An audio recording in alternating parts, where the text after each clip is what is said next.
ګرانو کتونکو السلام علیکم. زه محمد سلمان همدرد د حق غږ پښتو چینل خبري لنډیز کې ستاسو کوربه اوس تاسو په امر اړوند د مهمو خبرونو لنډیز. د ولسمشر لومړی مرستیال امرالله صالح وایي تر دې وروسته به هغه موټر چلوونکي د کابل ټرافیکو لخوا جریمه شي چې د موټر په مخ سیټ کې 2 تنه کېنولي وي. د صالح په وینا د جریمې یوه برخه به دا وي چې له دغو موټرو به د څو ورځو لپاره د پولیسو او ښاروالیو ګزمې لپاره کار اخیستل کیږي. داود اوغلو وایي اردوغان د کورونا ویروس په پرتله د نړۍ لپاره خورا خطرناک کس دی.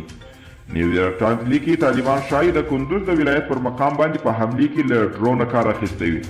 دا حمله په دې وخت کې وسوه چې د کندوز د والي ساتونکي والیبال کاوه.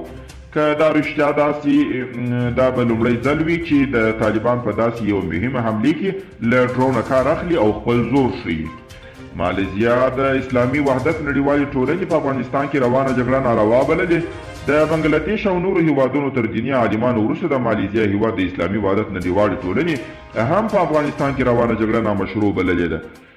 یادې ټولنې د مالیزیا په پلازمینه کولالامپور کې د افغانستان سفارت ته په یو پیغام لیږلو سره په افغانستان کې د تاوتریخوالي او جګړې دوام غندلي او د مذاکرې له لارې یې دغه بحران د حل غوښتنه کړې ده.